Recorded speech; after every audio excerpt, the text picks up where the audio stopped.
کہ اللہ کے رسول صلی اللہ تعالیٰ علیہ وسلم کے گلے کو بھی دبایا گیا، لیکن جب بات بڑھی تو سرکار ابو طالب علیہ الصلوۃ والسلام ہمیشہ اللہ کے رسول صلی اللہ تعالیٰ علیہ وسلم کے ساتھ رہتے تھے، اور ابو طالب کی بہادری کا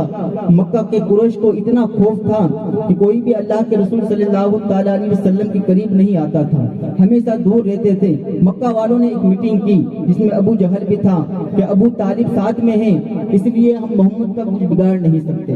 اللہ نے مکہ کے کافر و مشرکین اور رسول خدا صلی اللہ تعالیٰ علیہ وسلم کے درمیان حفاظت کی جو ڈھال رکھی تھی، اس ڈھال کو حضرت ابو طالب کہا جاتا ہے، اس ڈھال کو سرکار ابو طالب علیہ السلام کہا جاتا ہے۔ مکہ والوں نے میٹنگ کی اور میٹنگ کرنے کے بعد کہا ہم ان پر ایسے حاوی نہیں ہو سکتے، ہمیں چاہیے کہ ہم خاندان بنو ہاشم کا بائیکاٹ کریں، ہم خاندان بنو ہاشم کا بائیکاٹ کریں، ان سے دوری اختیار کر لیں۔ مکہ والوں نے میٹنگ کی، ایک معاہدہ تیار کیا، ایک تحریر لکھی اور اس میں لکھا کہ آج کے بعد کوئی بھی بنو ہاشم سے رشتہ نہیں رکھے گا، نہ کوئی ان کے پاس بیٹھے گا، نہ کوئی ان کے ساتھ بات چیت کرے گا، یہاں تک کہ اس معاہدے میں لکھا گیا کہ نہ ان کو کوئی لڑکی دے گا، نہ ان کے ساتھ کوئی رشتہ رکھے گے، نہ ان کے ساتھ کوئی خرید و فروخت ہوگا، نہ کوئی ان سے لین دین ہوگا، یہاں تک کہ اگر کوئی ان کے خاندان میں انتقال کر جائے تو ان کے جنازے میں بھی کوئی نہیں جائے گا۔ اتنا سخت بائیکاٹ بنو ہاشم کا ان مکہ کے قریش والوں نے کیا۔ سرکار ابو طالب علیہ السلام نے اپنے تمام بنو ہاشم کے جو لوگ محبت والے تھے انہیں بلایا، اور بلانے کے بعد کہا کوئی بات نہیں، یہ ہمیں مکہ میں نہ رہنے دے، کوئی بات نہیں، ہم اپنی جان تو گوا سکتے ہیں لیکن محمد کو ان کے حوالے نہیں کر سکتے، محمد کا ساتھ ہم کبھی نہیں چھوڑ سکتے۔ کہ مکہ کے قریب ہی سرکار ابو طالب علیہ السلام کی ایک واڑی تھی، حضرت ابو طالب علیہ السلام کی ایک جگہ تھی کہ جس کو شیب ابو طالب کہا جاتا ہے، جس کو شیب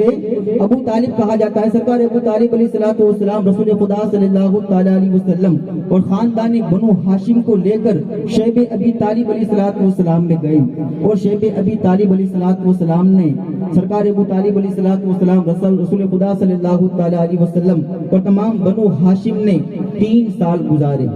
کتنے سال؟ 3 سال، یہاں تک مکہ والوں کا بائیکاٹ تھا کہ کوئی انہیں کھانا بھی نہیں دے گا، اگر کوئی تاجر باہر سے آتا اگر وہ کھانا بیچتا تو ان بنو ہاشم کے لوگوں کو اجازت نہیں تھی کہ وہ کھانا خریدے، کوئی انہیں کھانا دیتا بھی نہ تھا، نہ وہ کھانا کسی سے خریدتے تھے، یہاں تک کہ ان پر پانی بھی بند کر دیا گیا۔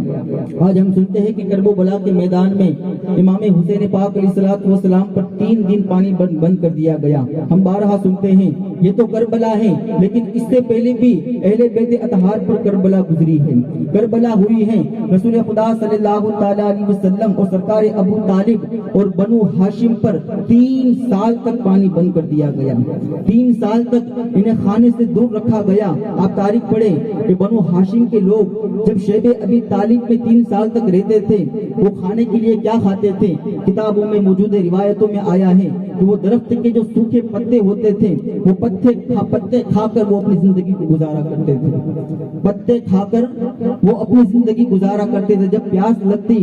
یہاں تک تاریخی کتابوں میں لکھا ہوا ہے کہ جب انہیں پیاس لگتی تو وہ درخت کی جو ٹہنیاں آتی اس ٹہنیوں کو چباتے اور اس سے وہ اپنی پیاس کو مٹاتے۔ یہاں تک لکھا ہوا ہے کہ ایک جانور جو اس کی کھال ہوتی ہے، اس کی چمڑی ہوتی ہے، اس کی چمڑی کو جلا کر اسے پگھلا کر پھر اسے کھاتے اور اپنی بھوک کو مٹاتے۔ ایسا درد بھرا واقعہ، ایسے درد بھرے حالات خاندان بنو ہاشم پر گزرے ہیں۔ سرکار ابو طالب علیہ السلام نے بڑی تکلیفیں برداشت کی لیکن سرکار محمد مصطفیٰ صلی اللہ تعالیٰ علیہ وسلم کا ساتھ نہیں چھوڑا۔ جب شیب ابی طالب علیہ السلام میں رسول خدا صلی اللہ تعالیٰ علیہ وسلم جس بستر پر سوتے، سرکار ابو طالب علیہ السلام اس بستر کے ارد گرد چکر لگانا شروع کر دیتے،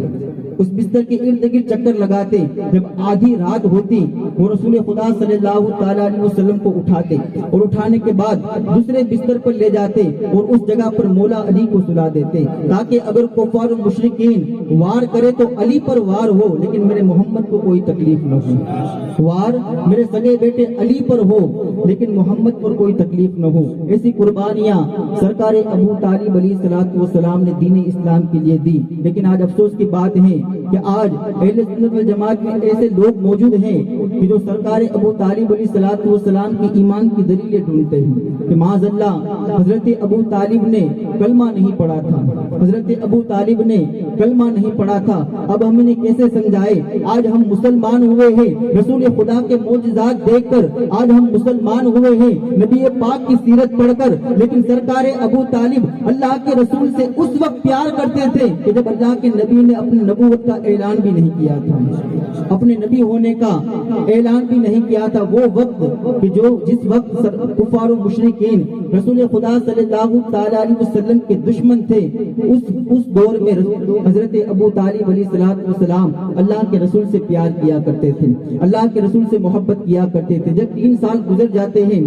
3 سال کے بعد رسول خدا صلی اللہ تعالی علیہ وسلم کی جانب جبریل امین تشریف لاتے ہیں۔ جبریل امین آتے ہیں، عرض کرتے ہیں کہ کفار و مشرکین نے وہ معاہدہ کہ جس میں بنی ہاشم کا بائیکاٹ وہ جو سارا لکھا ہوا ہے، وہ مکہ کے اندر ایک پیٹی کے اندر بند کر کے اس صندوق میں رکھ کر کے صندوق کو تالا لگا دیا ہے، اور ان کی چابیاں ان کفار و مشرکین کے پاس ہیں۔ جبریل نے خبر دی کہ وہ معاہدے کو اللہ کے حکم سے ایک دیمک نے کھا لیا ہے، کیڑوں نے اسے کھا لیا ہے، اور اس معاہدے کے اندر، اس لکھاوٹ کے اندر سوائے اللہ کے نام کے اور کچھ نہیں باقی، سوائے اللہ کے نام کے اور کوئی چیز باقی نہیں۔ سرکار دو عالم صلی اللہ تعالی علیہ وسلم کو جب یہ خبر ہوئی، انہوں نے اپنے چچا حضرت ابو طالب کو اپنے پاس بلایا، اور بلانے کے بعد کہا کہ جبریل نے یہ مجھے خبر دی ہے کہ وہ معاہدہ کہ جس میں یہ سارا بائیکاٹ لکھا گیا ہے اسے دیمک نے کھا لیا ہے، کیڑوں نے کھا لیا ہے، اور اللہ کے نام کے سوا کچھ نہیں ہے۔ سرکار ابو طالب علیہ الصلوۃ والسلام نے جیسے یہ سنا فوراً یقین کر لیا، اس لیے کہ جانتے تھے کہ محمد بن عبداللہ کبھی جھوٹ نہیں بولتے، یہ کبھی جھوٹ نہیں بولتے، ان کے اوپر اللہ کی وحی نازل ہوتی ہے، یہ کبھی جھوٹ نہیں بولتے۔ سرکار ابو طالب علیہ الصلوۃ والسلام فوراً مکہ میں خانہ کعبہ کے قریب آئے، خانہ کعبہ کے قریب آنے کے بعد کفار و مشرکین کو ایک ساتھ جمع کیا، بلایا سب کو۔ ابو جہل بھی اس میں موجود تھا۔ جیسے ہی ابو جہل نے حضرت ابو طالب کو آتا ہوا دیکھا، ابو جہل مسکرایا کہ اب عقل ٹھکانے آ گئی، اتنی تکلیفیں برداشت کر لی، اب محمد کو ہمارے حوالے کر دیں گے، اب محمد کو ہمارے حوالے کر دیں گے۔ ابو جہل قریب آیا اور کہنے لگا، اے ابو طالب، اب تم محمد کو ہمارے حوالے کر دو گے؟ حضرت ابو طالب علیہ الصلوۃ والسلام نے فرمایا، اے ابو جہل، میں اپنی جان تو نچھاور کر سکتا ہوں لیکن محمد کو تمہارے حوالے نہیں کر سکتا،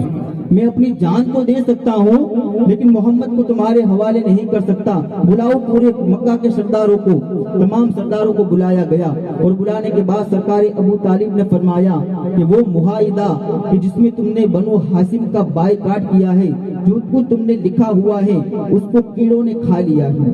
وہ صندوق کے اندر بند ہے، اس کی چابیاں تمہارے پاس ہیں، اسے کیڑوں نے کھا لیا ہے، اور اللہ کے نام کے سوا اس میں اور کچھ باقی نہیں۔ ابو جہل اور تمام کفار و مشرکین موجود تھے، وہ کہنے لگے کہ خانہ کعبہ کی چابیاں ہمارے پاس ہیں، جو صندوق کے اندر وہ کاغذ رکھا ہوا ہے، اس صندوق کے اندر تالا لگایا گیا، اس کی چابیاں ہمارے پاس ہیں، بھلا تمہیں کیسے خبر،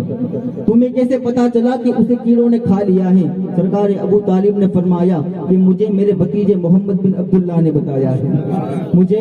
محمد بن عبداللہ نے بتایا ہے، اور محمد بن عبداللہ یہ کبھی جھوٹ نہیں بولتے، یہ کبھی جھوٹ نہیں بولتے۔ ابو جہل نے ایک شرط رکھی، ہاں ہم صندوق کو کھولیں گے، اس معاہدے کو چیک کریں گے، اگر اس میں یہ ساری باتیں لکھی ہوگی پھر تم محمد کو ہمارے حوالے کر دو گے، اور اگر یہ ساری باتیں نہ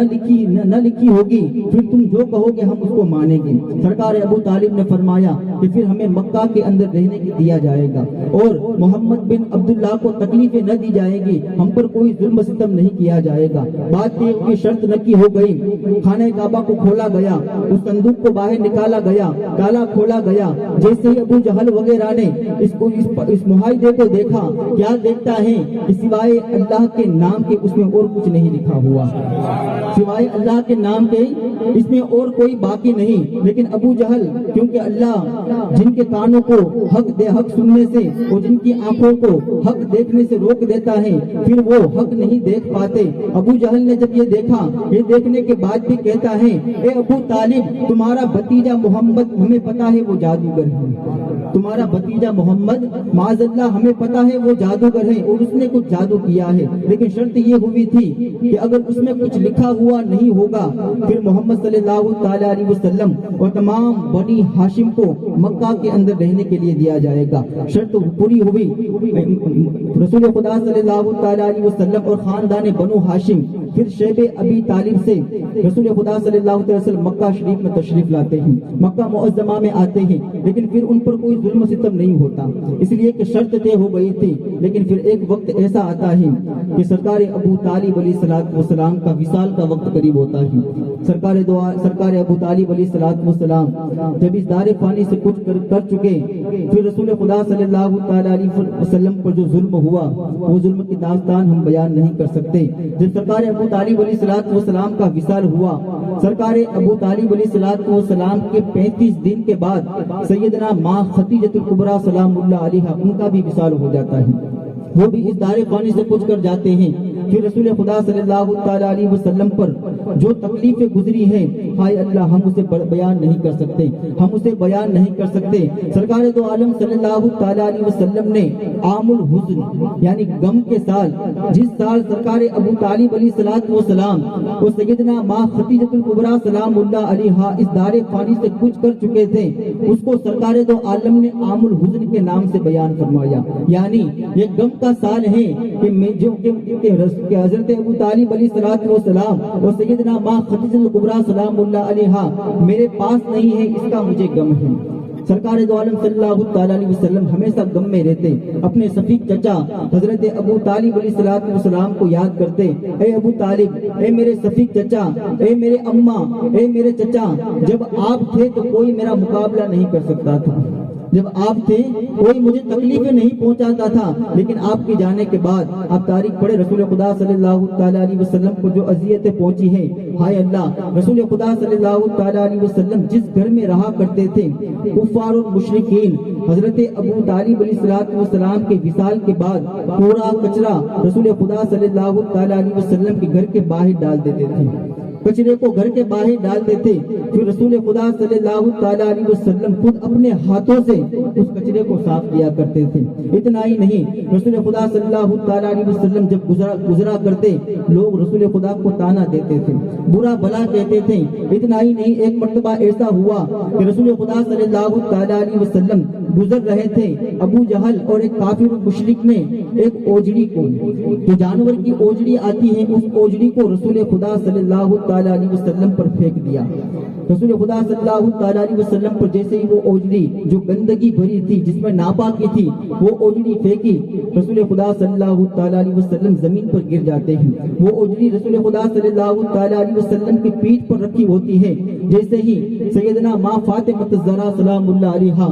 آخر بیٹی باپ سے پیار کرنے والی ہوتی ہے، اور جسے اللہ نے سیدہ ماں فاطمہ زہرا سلام اللہ علیہا جیسی بیٹی عطا فرمائی ہو، پھر ان کی شان کیا ہوگی، پھر ان کا مقام کیا ہوگا۔ سیدہ ماں فاطمہ زہرا سلام اللہ علیہا اس شان کی مالک ہیں کہ روایتوں میں آتا ہے کہ رسول خدا صلی اللہ تعالی علیہ وسلم جب اپنی بیٹی فاطمہ کو آتا ہوا دیکھتے تو خود رسول خدا ان کے احترام کے لیے کھڑے ہو جاتے تھے، رسول خدا ان کے احترام کے لیے، ان کی عزت کرنے کے لیے کھڑے ہو جاتے تھے۔ آج ہمیں کہنے کا حق ہے کہ آج ہم صلاۃ و سلام پڑھتے ہیں تو ہم کھڑے ہو کر پڑھتے ہیں، اس لیے کہ ہمارا ایمان و عقیدہ ہے کہ جب ہم صلاۃ و سلام پڑھتے ہیں اللہ کے رسول تشریف لاتے ہیں، رسول خدا تشریف لاتے ہیں، ہم اللہ کے رسول کی تعظیم کے لیے کھڑے ہو جاتے ہیں۔ تو آج ہمیں کہنے کا حق ہے کہ ساری دنیا، ساری کائنات جس کی تعظیم کے لیے کھڑے ہو جائے وہ رسول خدا کی ذات ہے، اور خود رسول خدا جن کے لیے کھڑے ہو جائے وہ سیدہ ماں فاطمہ کی شان ہے، وہ سیدہ ماں فاطمہ زہرا سلام اللہ علیہا کی شان ہے۔ اللہ کے رسول نے ارشاد فرمایا، فاطمہ تو بضعۃ منی، فاطمہ میرے جگر کا ٹکڑا ہے، فاطمہ میرے دل کا ٹکڑا ہے۔ اللہ کے رسول نے ارشاد فرمایا، اے فاطمہ جس نے تجھے راضی کیا اس نے خدا کو راضی کیا، اور اے فاطمہ جس نے تجھے ناراض کیا اس نے خدا کو ناراض کیا، اس نے خدا کو ناراض کیا۔ سیدہ ماں فاطمہ زہرا سلام اللہ علیہا انہیں خبر ملتی ہے کہ میرے بابا جان پر کافر و مشرکین نے اوجڑی ڈال دی ہے۔ ماں فاطمہ زہرا سلام اللہ علیہا برقع حیا کا برقع اوڑھ کر گھر کے باہر نکلتی ہیں اور اپنے بابا جان رسول خدا صلی اللہ تعالی علیہ وسلم کی پیٹھ مبارک سے اس اوجڑی کو ہٹاتی ہیں۔ ہٹانے کے بعد رسول خدا صلی اللہ تعالی علیہ وسلم کو گھر لے کر جاتی ہیں۔ یہ داستان محمد مصطفیٰ صلی اللہ تعالی علیہ وسلم۔ دین ہم تک ایسے ہی نہیں پہنچا، میرے نبی نے اس دین کو ہم تک پہنچانے کے لیے بڑی تکلیفیں اٹھائی ہیں، لیکن آج افسوس کی بات ہے کہ آج جب اسی دین پر عمل کرنے کی بات آتی ہے تو آج ہم دور ہوتے ہوئے نظر آتے ہیں۔ آج ہماری محفلوں سے یا رسول اللہ کے نعرے تو لگتے ہیں، آج ہم کہتے تو ہیں کہ نبی کا دامن نہیں چھوڑیں گے، لیکن نبی پاک صلی اللہ تعالی علیہ وسلم نے جس چیز کا ہمیں حکم دیا ہے، پھر جب اس پر عمل کی باری آتی ہے تو ہم اس سے دور نظر آتے ہیں۔ اے مومنو، ہمارے لیے ضروری ہے، خود اللہ کے رسول صلی اللہ تعالی علیہ وسلم نے ارشاد فرمایا کہ جب تک تم اپنی آل اور اولاد سے زیادہ، اپنے ماں باپ سے زیادہ، اپنے پورے رشتہ داروں سے زیادہ، اپنے پورے قبیلے سے زیادہ مجھ محمد سے محبت نہ کرو، تب تک تم سچے پکے مومن نہیں ہو سکتے، تب تک تم سچے اور پکے مومن اور مسلمان نہیں ہو سکتے۔ تو ہمارے لیے ضروری ہے کہ جس طریقے سے ہم رسول خدا صلی اللہ تعالی علیہ وسلم کا ذکر سنتے ہیں، ذکر کے ساتھ ساتھ جو نبی پاک صلی اللہ تعالی علیہ وسلم نے ہمیں کرنے کا حکم دیا ہے، ہمیں اس پر بھی عمل کرنا ہے۔ میرے نبی نے ارشاد فرمایا کہ سچا پکا مومن مسلمان وہی ہے کہ جس کے ہاتھ سے، کہ جس کی زبان سے، کہ جس کے کان سے، جس کی آنکھوں سے دوسرے مسلمان کو تکلیف نہ ہو، وہی سچا پکا مومن اور مسلمان ہے۔ تو ہمیں ان چیزوں پر بھی عمل کرنا ہے۔ میرے نبی پاک صلی اللہ تعالی علیہ وسلم پر بڑی تکلیفیں گزرتی ہیں، پھر حکم ہوتا ہے اے محمد بن عبداللہ اب تم مکہ چھوڑ دو اور ہجرت کر کر مدینہ طیبہ چلے جاؤ۔ رسول خدا صلی اللہ تعالی علیہ وسلم پر بڑی تکلیفیں گزری، ہم کیا بیان کر سکے۔ یہ رب کا کرم ہے کہ آج ہم اس محفل میں بیٹھ کر ذکر محمد مصطفیٰ صلی اللہ تعالی علیہ وسلم کرتے ہیں اور رب کی بارگاہ میں یہ دعا بھی کرتے ہیں کہ اللہ اس ذکر کے صدقے طفیل ہماری بخشش فرمائے۔